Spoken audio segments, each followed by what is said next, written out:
I'm going to tell you a little bit about why the NMC produced these principles that were published towards the end of the summer in August. And importantly, what this sort of means really for midwives and their employers, and importantly for women. So if I could have the next slide, please. So at the NMC, we regularly receive queries from midwives on our register. And we were finding that we were getting increasing number of queries from midwives talking about their role when women were choosing to have care outside of guidance. And they were also telling us about women who were free birthing and what their involvement was. And more worryingly, we were also hearing about a range of unregulated people. And that sounds a very clunky sort of title, but it tries to describe a sort of a collection of people who are not registered with us. So they're not midwives, but they are supporting women in birth. They may call each other themselves, for example, doulas. They may call themselves birth keepers, and there is other sort of titles they use. But for the purpose of what we were thinking about when some of the concerns were raised, we sort of collectively talked about them being unregulated people because they weren't on our register. And interestingly, some of those people had never been a midwife. There was also a group that also had been midwives but had come off our register. And I think I want to say right at the beginning that doulas do a fantastic job. And I'm going to show you a little clip later on where we've actually worked with doulas to try and talk about our different roles, but importantly how we work together, because doulas do a fantastic job in supporting women psychologically and socially when they perhaps need that support or they can't get it from other people or they want it in addition. And it's very much about how we work together in partnership. But the concerns that were being raised were things that perhaps could impact on women's safety and was very much stepping into the midwife's role. And of course, when we looked at these sort of collection of issues that were coming forward from various places, a lot of the issues were not actually for the NMC to do anything about. It was not our role. But midwives were certainly concerned, and a lot of them were concerned for their PIN, their personal and their status on the register.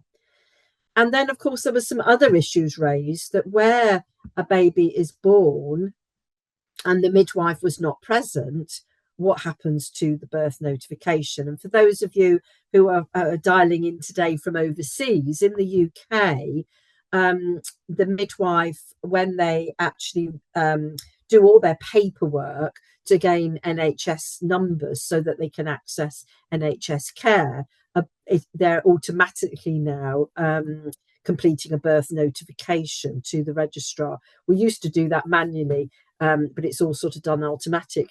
And the reason that's done is so that that notification can then be married up when the parents or the mother goes to register that birth within 42 days of the birth. And the idea is that there is some safeguarding to make sure that that baby that was born is actually then being registered in the right name under the right processes. Next slide, please.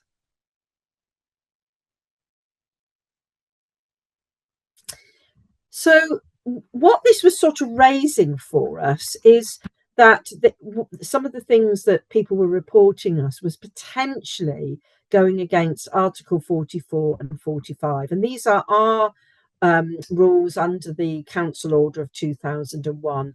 And this talks about protected title in Article 44 and protected function of a midwife in Article 45.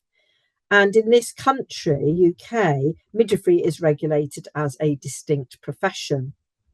And within Article 44, that you cannot call yourself a midwife unless you are regulated and are on our register. And it is protected by law. And it has a protected legal function associated with the title. So it is an offence for someone to practice as a midwife while not registered with us, or falsely claim to have a midwifery qualification, or to use the title of midwife when not entitled to do so. And this is sort of strictly adhered to. And of course, this is all about safety of the public. Thank you. Next slide. And within Article 44, this talks about who can actually attend a woman in childbirth. Now, this is quite old-fashioned language, and it's very legal language. So it's not talking about actually going and being, going to a woman and being there. This is actually being attending upon in terms of giving actual physical care. And that is actually restricted to a midwife or a registered medical practitioner or a student undergoing training. And of course, there is an exception if there is a sudden or an urgent necessity. So what that's actually saying is that only the midwife or the doctor or those students can actually give that physical care. And when we talk about childbirth, we're talking about the labour, the birth itself, and those few hours immediately after. It doesn't include antenatal or postnatal, because actually there could be a range of people who actually would be also caring for the woman this space. So the protected function is, but it doesn't preclude, as I've described already, say a doula who's there to give that psychological support. But what we were beginning to hear, and this is all anecdotal, it's because we hear this almost second, third hand, that midwives were going to a woman's home, and it's often the community midwives, where a woman had recently given birth, and there were people there, as well as a range of instruments, a range of drugs that were sort of in the room, as well as the woman having had an episiotomy. And of course, this is very challenging because, as I say, this is, we're hearing this several hands away, and of course the women have employed people, so they're under their sort of employment, if you like. So there was no doubt that we needed to do something, but because obviously these concerns were being raised, but really it was a case of what do we do. Thank you. Next slide. So one of the things we realised is that there was very, very little data in this space. And what I'm just going to show you really is just some highlights from the survey that we did over a complete year. And they're only literally a snapshot. We're not saying this is detailed research in any way. We're not going to actually publish this, but it was just to try and get a sense of what the situation is with free births during this period of time. Thank you. Next slide, please. So we put it all out to across the UK, and it probably doesn't surprise you that there were definitely more free births in England than there was perhaps in the other countries. But what was really fascinating, that out of the 142 free births that were recorded during that year, then 39 of those were actually Northern Ireland. And of course, one of the things which was really interesting was that not everybody actually recorded the data on the free births. And of course, it got slightly confused with babies that are born before the arrival of a midwife. So the woman has, given birth quite quickly, although there was every intention that the midwife would be there. And of course, we need to really define the difference between someone who is actually choosing to free birth and those that were just unplanned before the arrival of the midwife. Next slide, please.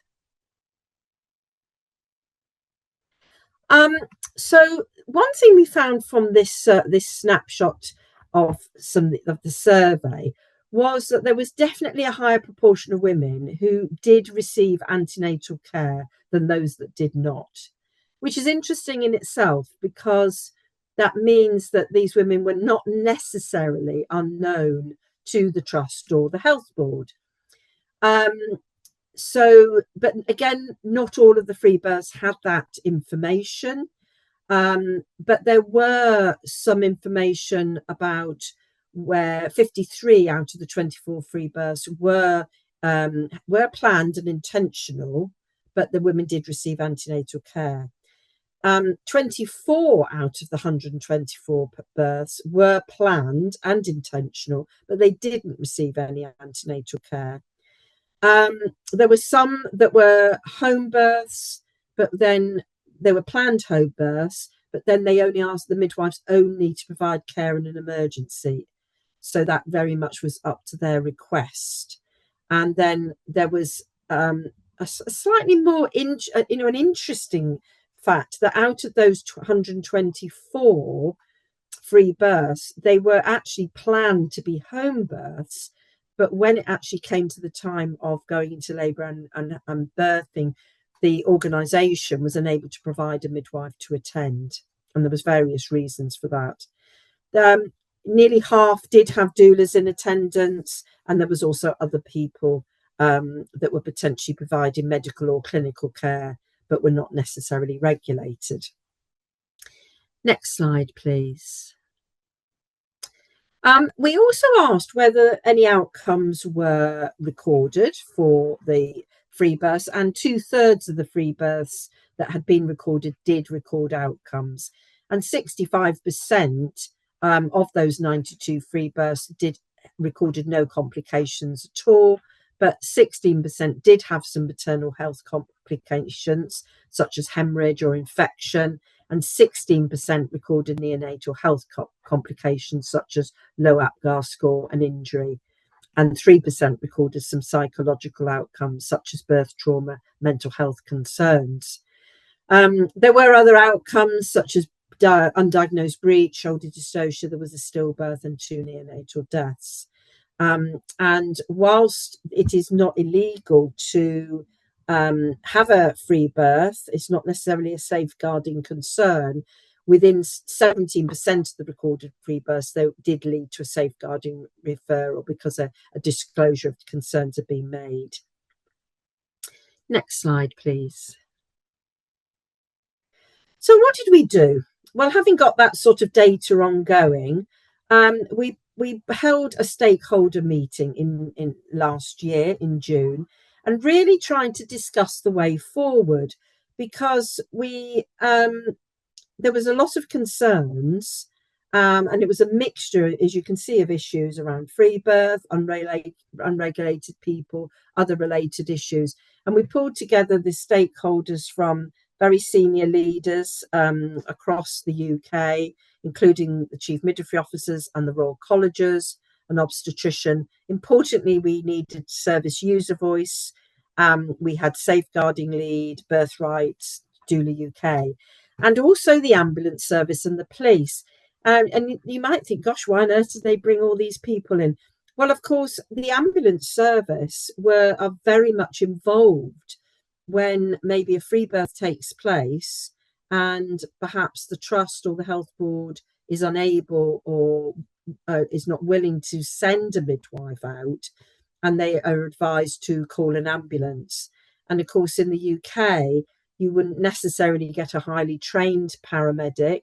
Who you may get a technician who, whilst also trained, has very little experience of births. And that obviously was putting them in a very, very difficult situation, because they were often then very much tied up with caring for that woman, and then obviously not being able to go out to doing their other duties. And of course, the police were important, because if we've got concerns that people are acting within the childbearing space that shouldn't be, they would be only the people able to take action. And of course, within our midwifery team, we had other colleagues from standards, employer link service, policy and communications and legal. So quite a big group, as you can see. Next slide, please. And from that group, we decided to go into 3 task and finish groups and focus on what the specific concerns were in this area for the woman, the midwife, and the employers in the trusts and the health boards. And we met on 3 occasions to try and think about what we could do.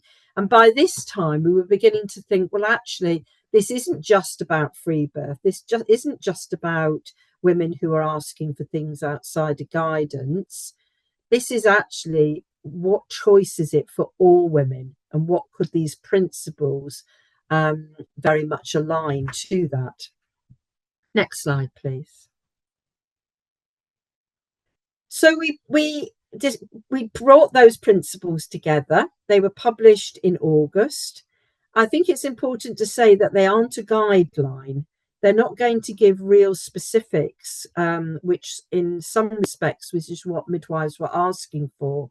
But there are sets of principles which are very much structured around what a woman can expect from the maternity services, what a midwife requires, and what employers should also consider.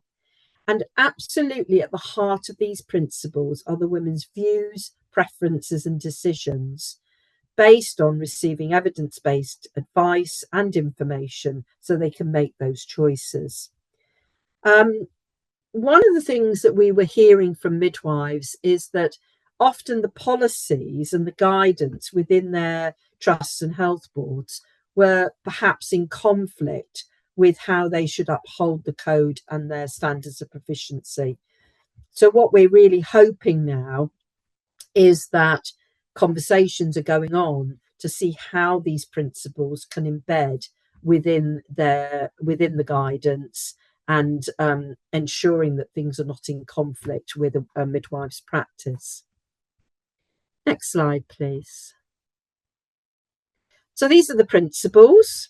We will have an easy read and a Welsh translation. That's really, really important. And we've held a webinar and videos, and delighted to come and do this evening because we really want to just get the information out. And one of the things that was really, really important was that we looked at our own processes, and we've got our own new criminal offences policy, a standing operating procedure. And the important thing of that is that because if you've got concerns about somebody, unlike if it was a midwife or a nurse or a nursing associate, one of our key roles is protection of the public, and one of the aspects we do that is people can raise a concern with us, but we can't do that for somebody we can't go down fitness to practice type processes because they're not on our register. But we do need to actually assess those risks and think about whether we need to do anything further if anybody was acting outside that Article 44 and 45. And for example, it might be writing a letter to cease and desist. We might be saying you change your website. You're giving the impression to women and families that you're a midwife. We can do that. And if we've got real concerns, we can actually refer to the police. So I think it was important for us to see what was within our gift as a regulator to do, but really important to work as in partnership with our stakeholders, because obviously midwives were raising concerns with us. And one of the things that we thought we really ought to think about is that, do women really know the difference between a midwife and a doula? And I think we're in a very challenging space at the moment in terms of maternity services really coming under scrutiny, and that fear that some women have, and the support that doulas can give complementary to a midwife is really important. But we felt it was important that a midwife really knew the difference, a women and families knew the difference between. So we worked with Doula UK to develop this little video, which actually shows us trying to explain that. And this is very much for the public. We're going to show it to you now, but most importantly, we hope that you will show this to families when they're actually making some of these choices. So I shall pause for this short video to be played.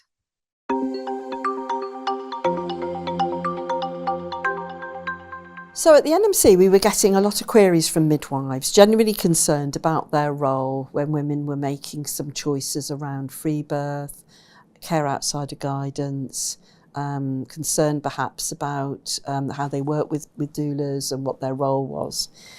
And we decided to bring a multidisciplinary group together. It included Doula UK, it included the police, it included the ambulance service, and a range of people in midwifery roles. And having discussed and really tried to see what a way forward we could go to support midwives in this sort of challenging space, we decided to develop some individualised care principles, which actually can apply for all women.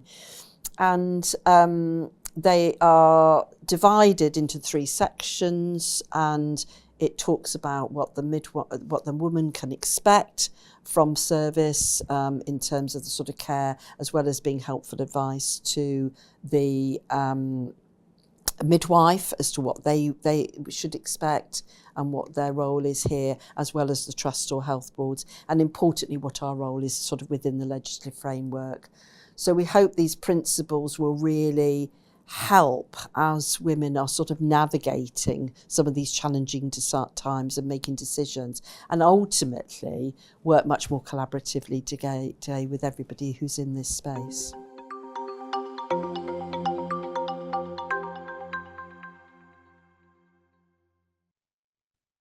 So, what should be done if there are concerns about an unregulated person? Well, we've got a dedicated email address.